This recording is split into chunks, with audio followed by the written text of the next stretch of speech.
Shalom Bapak Ibu, Saudara-saudara kekasih dalam nama Tuhan kita, Tuhan Yesus Kristus. Dan selamat bertemu kembali dengan YouTube saya, Pendeta Rudolf H. Pasaribu Channel.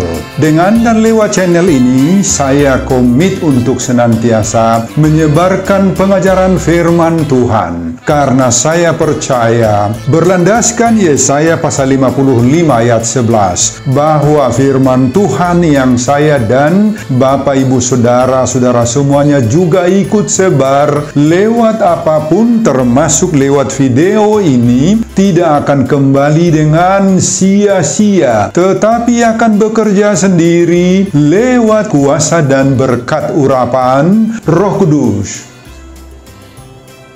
Mari Bapak Ibu, Saudara-saudara semuanya saya ajak membantu saya menyebarkan pengajaran firman Tuhan, khotbah di ibadah minggu ke-13 sesudah Trinitatis 3 September 2023. Terambil dari surat Paulus kepada jemaat Korintus yang kedua, pasal 8 ayat 1-7, dan epistel dari 2 Tawarikh pasal 9 ayat 1 sampai dengan ayat 8. Diikat oleh topik atau tema melayani dengan kasih. Dalam bahasa Batak Toba dituliskan mangurupi sian nasa haholongon. Saya baca untuk kita, simaklah pembacaan firman Tuhan berikut ini. Judul perikop 2 Korintus pasal 8 ayat 1 sampai ayat 15 adalah pelayanan kasih. Khotbah kita dari ayat 1 sampai ayat 7. Saudara-saudara, kami hendak memberitahukan kepada kamu tentang kasih karunia yang dianugerahkan kepada jemaat-jemaat di Makedonia. Selagi dicobai dengan berat dalam pelbagai penderitaan, sukacita mereka meluap. Dan meskipun mereka sangat miskin, namun mereka kaya dalam kemurahan. Aku bersaksi bahwa mereka telah memberikan menurut kemampuan mereka, bahkan melampaui kemampuan mereka. Dengan kerelaan sendiri, mereka meminta dan mendesak kepada kami, supaya mereka juga beroleh kasih karunia untuk mengambil bagian dalam pelayanan kepada orang-orang kudus. Mereka memberikan lebih banyak daripada yang kami harapkan. Mereka memberikan diri mereka pertama-tama kepada Allah, kemudian oleh karena kehendak Allah juga kepada kami. Sebab itu kami mendesak kepada Titus supaya ia mengunjungi kamu dan menyelesaikan pelayanan kasih itu sebagaimana ia telah memulainya. Maka sekarang sama seperti kamu kaya dalam segala sesuatu, dalam iman, dalam perkataan, dalam pengetahuan, dalam kesungguhan untuk membantu, dan dalam kasihmu terhadap kami, demikianlah juga hendaknya kamu kaya dalam pelayanan kasih ini. Bapak, Ibu, dan Saudara-saudara, demikianlah nats khotbah kita di ibadah minggu ke-13 sesudah Trinitatis 3 September 2023. Dihubungkan dengan topik atau tema minggu, melayani dengan kasih. Saudara, khotbah kita saat ini merupakan suatu dorongan dan pengajaran Paulus menyangkut kerelaan dan kemauan orang Kristen di Korintus membantu menolong orang lain yang sedang menderita. Pelajaran ini merupakan nasihat khusus yang dituangkannya Paulus membekali jemaat tentang pola, dasar, dan falsafah kekristenan untuk memberi bantuan pertolongan yang tanpa perhitungan rugi laba. Pemberian berupa pertolongan bagi orang lain yang dalam bahasa Batak Toba lebih tepat disebutkan marsi basa-basa atau marbasa-basa ini ini merupakan perbuah hasil yang lahir dari iman seseorang. Saudara, kenapa muncul ide yang begitu baik dari Paulus untuk mendorong jemaat agar terbuka hatinya menolong orang lain? Marsi basa-basa. Saat itu, banyak di antara orang Kristen yang tinggal di berbagai-bagai tempat yang mengalami penghambatan, pengejaran, penangkapan, dan menderita baik secara jasmani, secara fisik, maupun menderita secara rohani, secara non-fisik, terutama jemaat-jemaat yang tinggal di kota Yerusalem.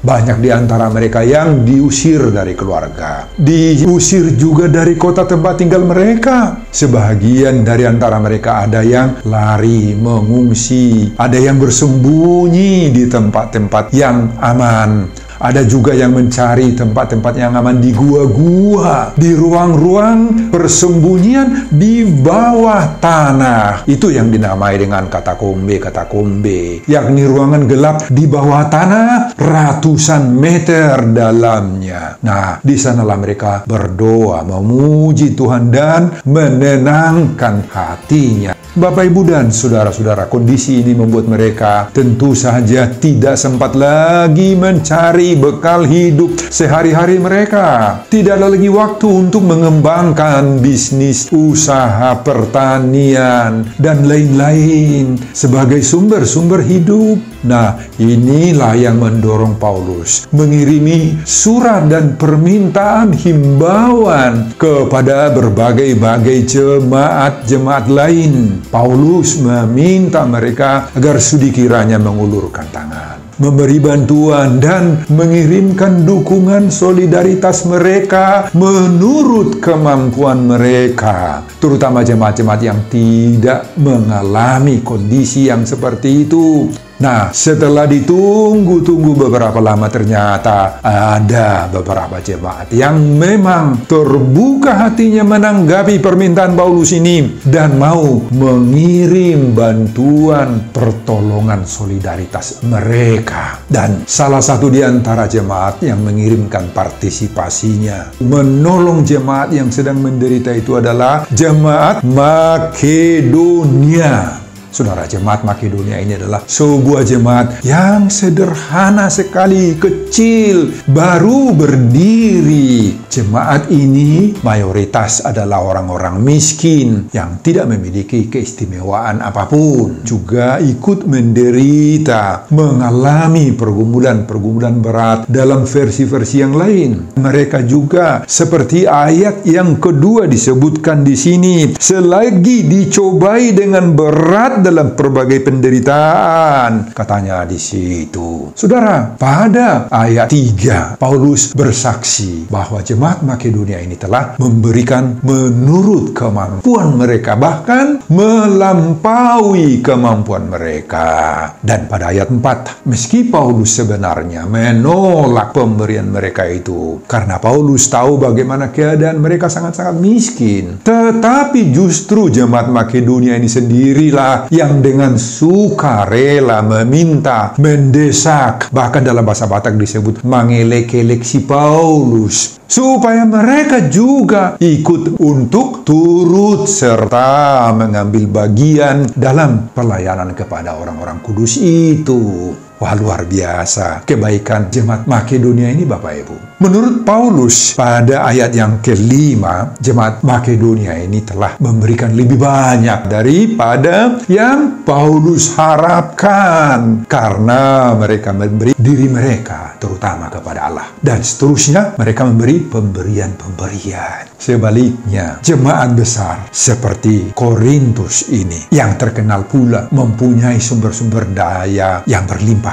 Banyak orang kaya, dekat dengan kota pelabuhan yang ramai, dan di sana tentu saja banyak sumber-sumber hidup, tetapi tidak terbuka hatinya untuk menderma, mengirim solidaritas. Mereka nggak terbuka membantu sesama, membantu gereja. Banyak di antara mereka yang egois, Nah, justru sebaliknya apa yang terjadi di jemaat Korintus ini. Di sini timbul kemelut. Ada pro kontra. Ada yang pro Paulus, pro Kristus, pro Petrus, pro Apolos. Jemaat Korintus ini tidak terbuka hatinya menanggapi permintaan dan ajakan Paulus untuk menolong jemaat Yerusalem yang sedang membutuhkan uluran tangan. Itu sebabnya pada ayat 6, Paulus mendesak kepada Titus supaya Titus ini mengunjungi jemaat Korintus ini dan mendorong jemaat ini agar menyelesaikan pelayanan kasih itu, agar mengumpulkan sumbangan dan pemberian mereka. Sebab itu menyangkut dengan pelayanan kasih yang adalah bahagian dari hidup orang Kristen. Apa yang dilakukan oleh jemaat kecil Makedonia merupakan bahagian dari tugas rohani dari semua orang-orang percaya. Tetapi sayang sekali, jemaat besar seperti Korintus belum berhasil merealisasikannya. Sehingga Titus diharapkan akan datang untuk memotivasi mereka agar supaya mereka mampu melakukannya. Dan itulah juga yang memotivasi kita sekarang. Baik secara pribadi diri kita masing-masing maupun sebagai lembaga gereja di masa kini untuk menghidupkan semangat tolong-menolong, menghidupkan rasa solidaritas sesama kita agar tercipta rasa saling kasih-mengasihi di tengah-tengah kehidupan bersama kita. Dan itulah juga yang menjadi topik atau tema minggu ke-13 sesudah Trinitatis 3 September 2023. Melayani dengan kasih. Bapak, Ibu, dan saudara-saudara, itulah isi keseluruhan khotbah kita di ibadah minggu ke-13 sesudah Trinitatis 3 September 2023. Dihubungkan dengan topik atau tema minggu, melayani dengan kasih. Apa pengajaran Allah bagi kita lewat khotbah ini? Apa dasar dan pendorong bagi kita dalam menjalankan praktik melayani, mengurupi, sebagaimana topik minggu ini? Pengajaran pertama, kita sudah menerima pemberian Allah yang tidak ternilai harganya, jadi janganlah kita itu pelit. Saudara, Paulus mengajarkan bahwa dasar pemberian orang Kristen itu adalah karena Allah sudah terlebih dahulu memberi kepada kita berbagai-bagai berkat.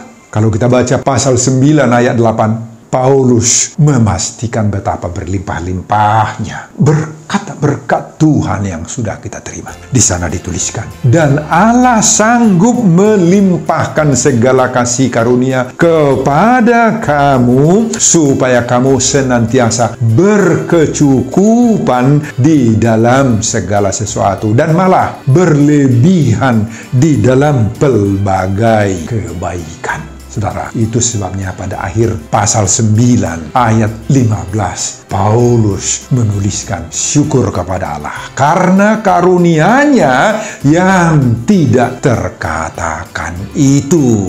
Saudara, inilah dasar utama kenapa Paulus dengan kuat sekali mendorong jemaat di Korintus dan kita saat ini yang mendengar khotbah ini, membuka hatinya orang Korintus itu, membuka diri kita dalam kesediaan memberikan pertolongan kepada orang-orang yang patut ditolong. Nah, kenapa bisa? Jawabannya adalah karena Allah sudah terlebih dahulu membuka dirinya, karunia-Nya, berkat-berkat-Nya bagi kita semuanya, Bapak Ibu. Itu alasan utama kenapa Paulus mendorong jemaat Korintus itu untuk mau terbuka, tolong-menolong, bersikap solidaritas kepada sesama. Apa yang ada pada kita ini adalah pemberian daripada Tuhan sendiri. Jadi tidak ada yang ada pada kita kalau bukan Tuhan yang mengadakannya, menganugerahkannya. Apa pemberian Allah yang ada pada kita?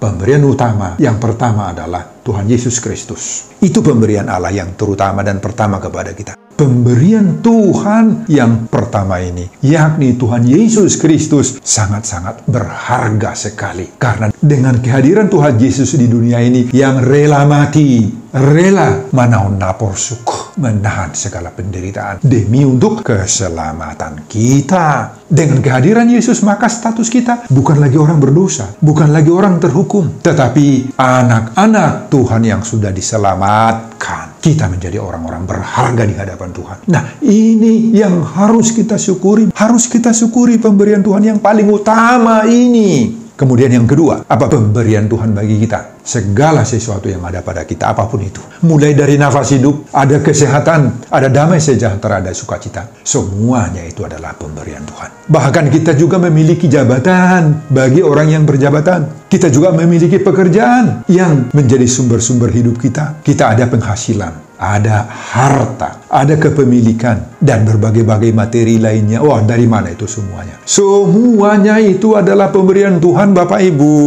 Itu sebabnya Paulus mengatakan dalam Roma pasal 11 ayat 36, sebab segala sesuatu adalah dari Dia, dan oleh Dia, dan kepada Dia. Bagi Dialah kemuliaan sampai selama-lamanya. Saudara, bertitik tolak dari pemahaman dasar inilah, maka Paulus menyadarkan khususnya kita saat kita mendengar khotbah ini agar kita memiliki rasa syukur kepada Tuhan atas pemberian berkat-berkat Tuhan yang kita sudah terima itu. Dan rasa syukur kepada Tuhan itu harus kita nampakkan, tunjukkan, realisasikan itu dalam kemauan dan keterbukaan kita memberi secara Kristiani, membantu gereja, membantu orang-orang yang sungguh-sungguh membutuhkan pertolongan kita, Bapak Ibu. Mari kita jadikan sikap menolong sesama kita itu sebagai budaya, sebagai etika, sebagai etos kerja Kristiani kita. Dan itulah jalan kita melayani sesuai dengan kemampuan kita. Dan terlebih, hindarkan segala bentuk kepelitan dalam perbuatan baik kita. Jangan pelit berbuat baik, Bapak Ibu, sehingga kita bisa merealisasikan seruan topik atau tema minggu ke-13 sesudah Trinitatis 3 September 2023, melayani dengan kasih. Pengajaran yang kedua, tirulah jemaat Makedonia yang meskipun miskin dan berkekurangan, tetapi terbuka membantu orang, membantu jemaat yang menderita. Saudara, sekali lagi, jemaat Makedonia adalah jemaat yang baru lahir, baru tumbuh, baru muncul, Bapak Ibu. Sebagian besar anggotanya adalah orang-orang miskin, sederhana secara duniawi, tidak terkenal, tidak memiliki keistimewaan-keistimewaan dibandingkan dengan jemaat-jemaat lain, jemaat-jemaat besar seperti Roma, jemaat Korintus, jemaat Galatia, jemaat Efesus, dan lain-lain. Dalam hidup sehari-hari, jemaat Makedonia ini juga mengalami pergumulan-pergumulan, cobaan hidup. Mereka mengalami penderitaan sebagaimana ayat 2 khotbah kita ini tadi. Saudara, justru jemaat yang sedang menderita inilah yang hatinya terbuka untuk menolong, terbeban untuk membantu, untuk mengirim persembahan, mengirim solidaritas. Mereka membantu jemaat yang menderita di Yerusalem. Tapi sebaliknya, Bapak Ibu, justru jemaat-jemaat yang besar, anggota jemaat di Roma, di Korintus, di Efesus, di Galatia, yang terkenal kaya, pengusaha, berlimpah sumber daya hidupnya, belum kirim bantuan mereka, belum kirim. Jemaat Korintus sendiri menurut ayat 8 sudah berusaha mengumpulkannya. Kurang lebih 1,5 tahun lamanya. Tetapi tidak tuntas-tuntas. Masih hanya sekedar rencana-rencana saja. Tidak lebih daripada hanya sekedar angan-angan teori saja. Makanya Paulus mendorong Titus untuk merealisasikannya, untuk melanjutkannya. Sikap jemaat Makedonia ini menjadi renungan yang baik ini bagi kita, Bapak Ibu, saat ini. Kenapa begitu terbukanya hati jemaat Makedonia ini menolong orang-orang yang menderita? Mengapa begitu tinggi semangat mereka memberi, menupahi pelayanan huria jemaat? Padahal bukan karena mereka orang kaya, orang yang berada. Mereka adalah orang-orang yang hidupnya pas-pasan, Bapak Ibu. Mereka hidup seperti ungkapan orang Batak Toba, marhais mertu duduk donasida. Padahal jemaat besar yang seperti Roma, Korintus, Efesus, Galatia nggak siap untuk membantu orang lain. Kenapa jemaat Makedonia ini begitu sudi, begitu terbuka? Kenapa, Bapak Ibu? Wah, mari kita lihat dulu beberapa kunci dan rahasia kenapa begitu terjadi. Kunci pertama pada ayat 2, sukacita mereka meluap, katanya. Dalam bahasa Batak Toba, gok lasni roha dinasida. Saudara, kalau kita berbicara lasni roha sukacita, dari mana itu? Apa dari uang? Oh tidak. Dari harta yang banyak? Oh tidak. Menurut Galatia 5 ayat 22 itu adalah salah satu dari buah-buah Roh Kudus. Jadi sukacita itu hanya berasal dari pekerjaan Roh Kudus sendiri. Jadi kalau sudah Roh Kudus yang bekerja dalam diri kita, maka akan timbul keinginan kita untuk menolong, terbuka men-share kebaikan-kebaikan pada orang lain. Meski kita pas-pasan dengan uang, dengan duit, dengan harta. Jadi bukan kekayaan hamoraun. Banyaknya uang yang menentukan kemauan kita menolong sesama. Menolong gereja, menolong hamba-hamba Tuhan. Bukan.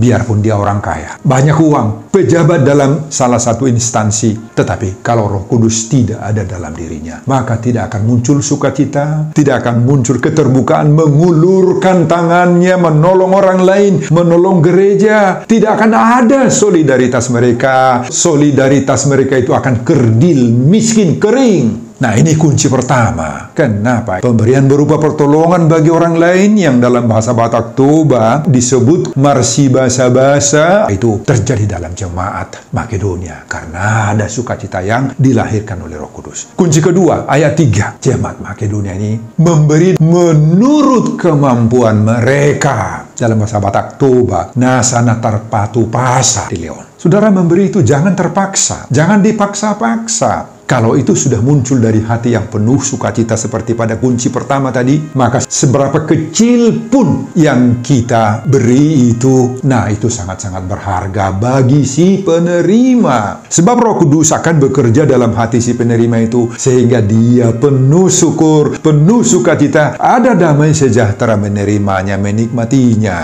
Itu kunci kedua. Kunci ketiga, ayat 4. Mau dengan senang hati mengambil bagian dalam pelayanan kepada orang-orang kudus. Saudara, perlu kita dorong agar semakin banyak orang yang dari hatinya lah mau mengambil bagian dalam pelayanan orang-orang kudus ini. Jangan kita mau menolong orang kudus, mau menolong gereja karena ada sesuatu yang kita harapkan. Jangan. Seperti jemaat Makedonia ini, Bapak Ibu, mereka mau dengan senang hati mengambil bagian dalam pelayanan itu. Saudara, perlu ini kita dorong agar semakin banyak orang yang mau turut mengambil bagian dalam pelayanan kepada orang-orang kudus ini. Saudara, saat ini banyak orang hanya sebagai penonton dan bahkan penilai gereja, penilai hamba Tuhan. Mereka sangat sibuk menilai-nilai pelayan-pelayan, partohonan, pekerja-pekerja gereja. Tetapi mereka sendiri memberi dirinya sendiri turut ambil bagian dalam pelayanan. Oh, itu sangat-sangat mereka tolak sama sekali.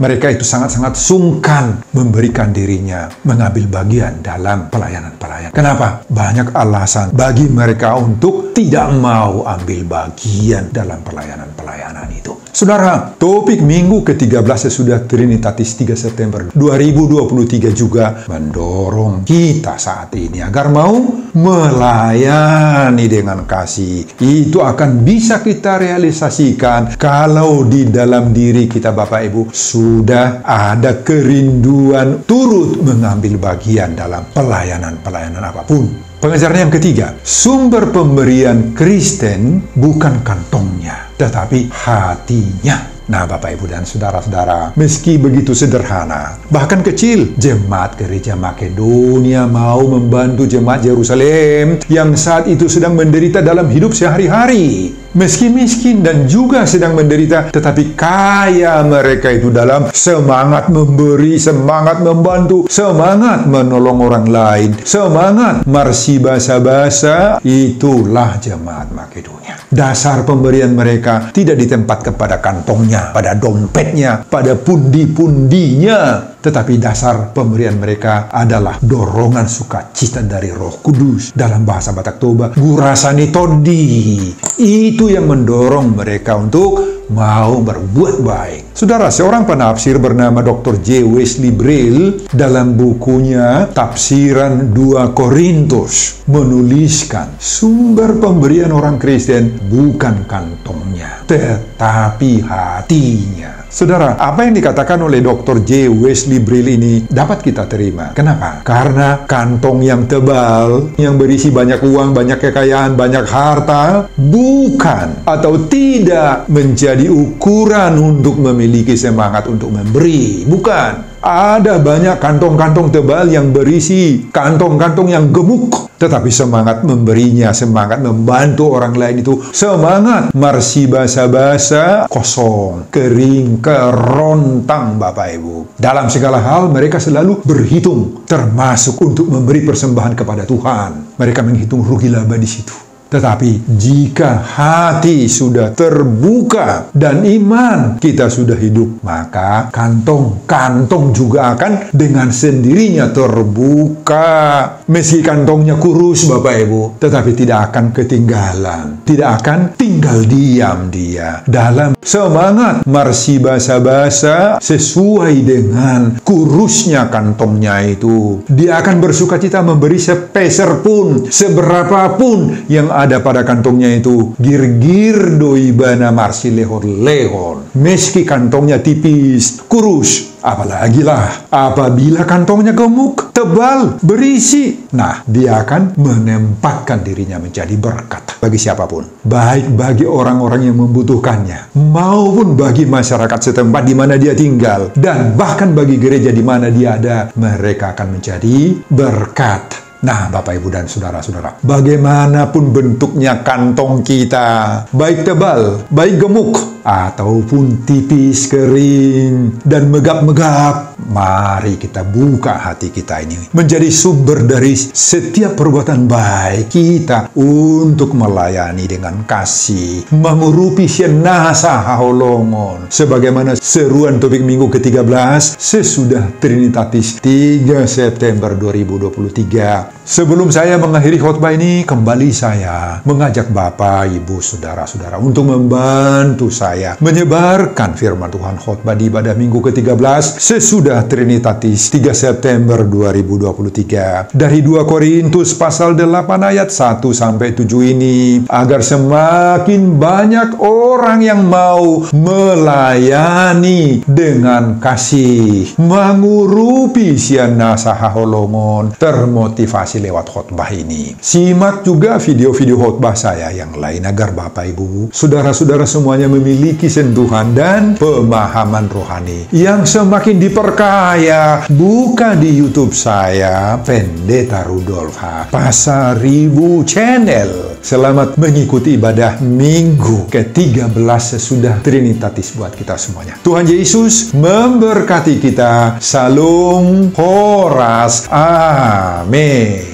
Bapak, terima kasih untuk firman-Mu yang begitu indah saat ini. Mengingatkan kami supaya roh dan jiwa pelayanan itu terus bertumbuh, berkembang, bersemangat, meniru jemaat Makedonia. Walaupun secara manusiawi mereka tidak terlalu banyak memiliki harta benda keuangan, tetapi semangat memberi bantuan pertolongan kepada orang yang menderita, mereka terbuka. Semoga hidup kami, Tuhan, bisa seperti jemaat Makedonia, tumbuh berkembang dan mampu menjadi berkat bagi orang-orang lain. Berkati hamba-Mu dalam mempersiapkan khotbah-khotbah berikutnya, dan semuanya itu saya peruntukkan demi kemuliaan hormat bagi nama Tuhan di dalam nama Yesus Kristus. Saya berdoa, amin.